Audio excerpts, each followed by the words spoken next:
ओम शांति। सुनते हैं 30 नवंबर 2002 की अव्यक्त मुरली।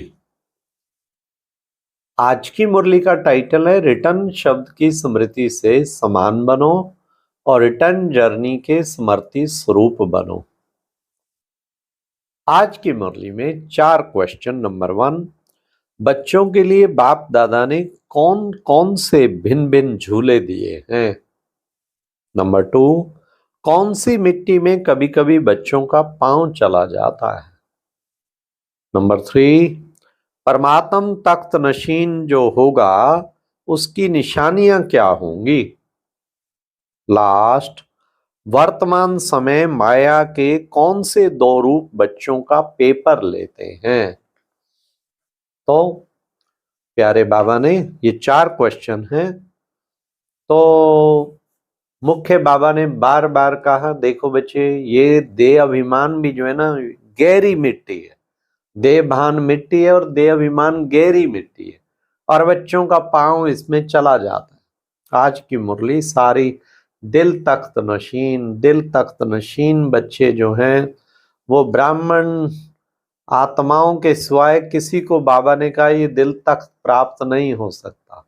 दिल तख्त ही विश्व का तख्त दिलाता है। दिल तख्त आत्माएं विश्व में विशेष आत्माएं गाई जाती हैं। यही आत्माएं बाबा ने कहा कोटों में कोऊ हैं। तो आज की मुरली सुनते हैं प्यारे बाबा की 30 नवंबर 2002 की। आज बाप दादा अपने चारों ओर के दिल तख्त नशीन, भ्रिकुटी के तख्त नशीन, विश्व के राज्य के तख्त नशीन स्वराज्य अधिकारी बच्चों को देख हर्षित हो रहे हैं। 3 बताए ना, कौन से? भ्रिकुटी के तख्त नशीन और बाप दादा के दिल तख्त नशीन और भविष्य विश्व के राज के तख्त नशीन। परमात्म दिल तख्त सारे कल्प में अब आप से की लदे लाडले बच्चों को ही प्राप्त होता है। भ्रिकुटी का तख्त तो सर्व आत्माओं को है, लेकिन परमात्म दिल तख्त ब्राह्मण आत्माओं के सिवाय किसी को प्राप्त नहीं। यह दिल तख्त ही विश्व का तख्त दिलाता है। वर्तमान समय स्वराज्य अधिकारी बने हो। हर एक ब्राह्मण आत्मा का स्वराज्य गले का हार है। स्वराज्य आपके जन्म का अधिकार है। ऐसे स्वयं को ऐसा स्वराज्य अधिकारी अनुभव करते हो। दिल में दृढ़ संकल्प है कि हमारे इस बर्थ राइट को कोई छीन नहीं सकता। साथ साथ यह भी रूहानी नशा है कि हम परमात्म दिल तख्त नशीन भी हैं। मानव जीवन में तन में भी विशेष दिल ही महान गाई जाती है। दिल रुक गई तो जीवन समाप्त।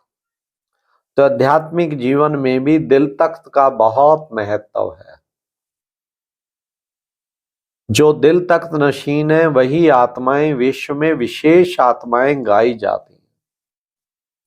वही आत्माएं भक्तों के लिए माला के मणकों के रूप में सिमरी जाती है। वाह! वही आत्माएं कोटों में कोऊ और कोऊ में कोई भी गाई जाती है। कितनी महिमा दिल तख्त नशीन की। तो वह कौन है? आप हो ना, पांडव भी हो, माताएं भी हैं, हाथ हिला रहे। तो बाप कहते हैं, हे लाडले बच्चे, कभी कभी दिल तख्त को छोड़कर देह रूपी मिट्टी से क्यों दिल लगा लेते हो? देह मिट्टी है ना, तो लाडले बच्चे कभी मिट्टी में पांव नहीं रखते हैं। सदा तख्त पर, गोदी में या अतीन्द्रिय सुख के झूले में झूलते हैं। आपके लिए बाप दादा ने भिन्न भिन्न झूले दिए। कभी सुख के झूले में झूलो, कभी खुशी के झूले में झूलो, कभी आनंद में झूले में झूलो। तो आज बाप दादा ऐसे श्रेष्ठ बच्चों को देख रहे थे कि कैसे नशे से झूलों में झूल रहे हैं, झूलते रहते हैं। झूलते हो, मिट्टी में तो नहीं जाते। कभी कभी दिल होती है क्या मिट्टी में पांव रखने की? क्योंकि 63 जन्म मिट्टी में ही पांव रखते, मिट्टी से ही खेलते, तो अभी तो नहीं मिट्टी से खेलते। कभी कभी मिट्टी में पांव जाता है कि नहीं जाता है, क्वेश्चन। कभी कभी चला जाता है। देह भान की मिट्टी में पांव रखना है, देह भान भी मिट्टी में पांव रखना है।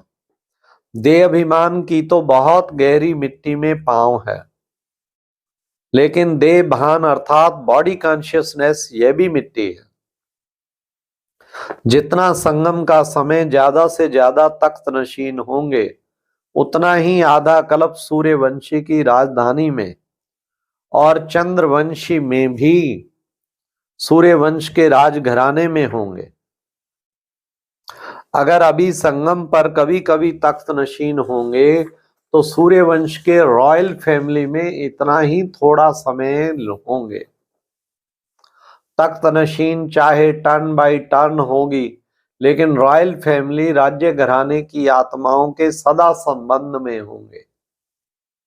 तो चेक करो कि संगम युग के आदि समय से अब तक चाहे 10 साल हुए, चाहे 50 साल, 66 साल हो गए, लेकिन जब से ब्राह्मण बने तब आदि से अब तक कितना समय दिल तख्त नशीन, स्वराज तख्त नशीन रहे। बहुत काल रहा, निरंतर रहा व कभी कभी रहा। जो परमात्म तख्त नशीन होगा, उसकी निशानी प्रत्यक्ष चलन और चेहरे से सदा बेफिक्र बादशाह होगा। अपने मन में स्थूल बोझ तो सिर पर होता है, लेकिन सूक्ष्म बोझ मन में होता है। तो मन में कोई बोझ नहीं होगा, फिक्र है थोड़ा और बेफिक्र है डबल लाइट। अगर किसी भी प्रकार का, चाहे सेवा का, चाहे संबंध संपर्क का, चाहे स्थूल सेवा का, रूहानी सेवा का भी बोझ नहीं, क्या होगा, कैसे होगा, सफलता होगी या नहीं होगा? नहीं होगी। सोचना, प्लान बनाना अलग चीज है, बोझ अलग चीज है। ये भी बोझ नहीं होना चाहिए। होगी या नहीं होगी, क्या होगा, कैसे होगा? बोझ वाले की निशानी सदा चेहरे में बहुत सा बहुत या थोड़ा थकावट के चिन्ह होंगे। थकावट होना अलग चीज है, थकावट के चिन्ह थोड़ा भी है भी बोझ की निशानी। और बेफिक्र बादशाह का यह अर्थ नहीं कि अलबेले रहे, हो अलबेलेपन और कहें हम तो बेफिक्र रहते हैं। अलबेलेपन ये बहुत धोखा देने वाला है। तीव्र पुरुषार्थ के भी यही शब्द हैं और अलबेलेपन के भी यही शब्द हैं।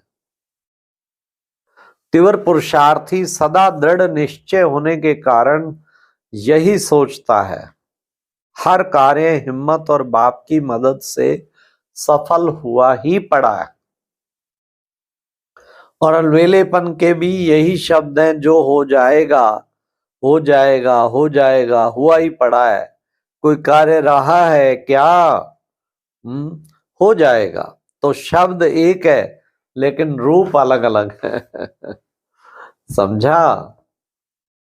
वर्तमान समय माया के विशेष 2 रूप बच्चों का पेपर लेते हैं। कौन से 2 रूप जानते हो? जानते तो हो। एक व्यर्थ संकल्प, विकल्प, विकल्प नहीं, व्यर्थ संकल्प। और दूसरा भी सुनाएं क्या? दूसरा दूसरा है मैं ही राइट हूं। जो किया, जो कहा, जो सोचा, मैं कम नहीं, राइट हूं। बाप दादा समय के प्रमाण अब यही चाहते हैं। एक शब्द सदा स्मृति में रखो। कौन सा? बाप से हुई प्राप्तियों का, स्नेह का, सहयोग का रिटर्न करना है। रिटर्न करना अर्थात समान बनना। दूसरा, अब हमारी रिटर्न जर्नी वापसी यात्रा है।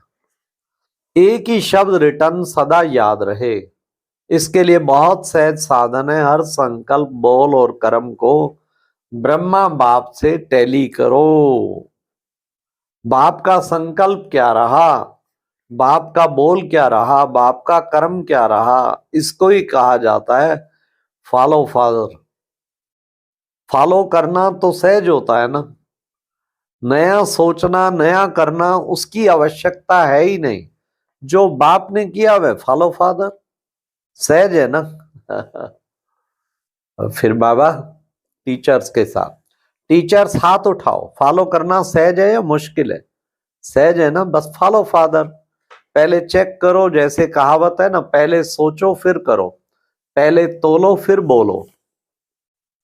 तो सभी टीचर्स इस वर्ष में, अभी इस वर्ष को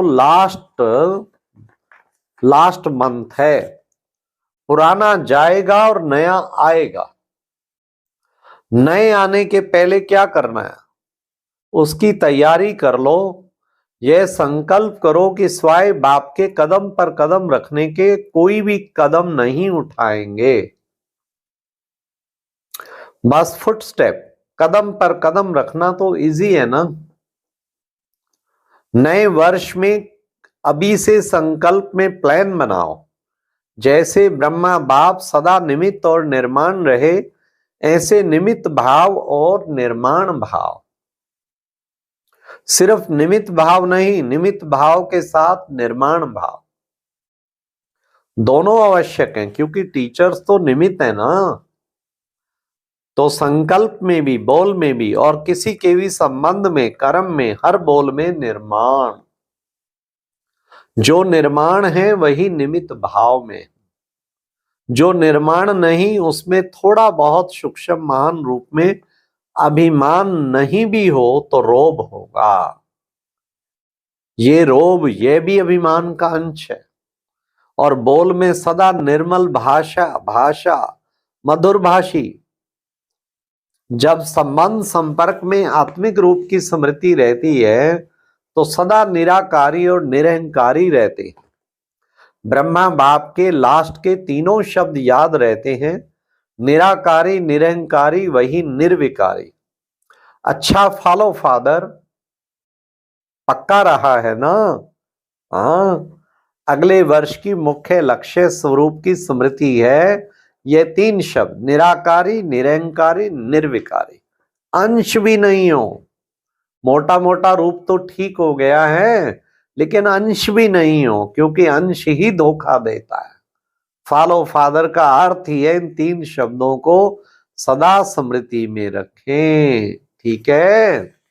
अच्छा, चारों ओर के तीनों तख्त नशीन स्वराज अधिकारी बच्चों को, सदा बाप दादा को रिटर्न बाप समान बनाने वाले बच्चों को, सदा रिटर्न जर्नी की स्मृति स्वरूप बच्चों को, सदा संकल्प वाणी और कर्म में फॉलो फादर करने वाले हर एक बच्चे को बाप दादा का बहुत बहुत बहुत याद प्यार और नमस्ते।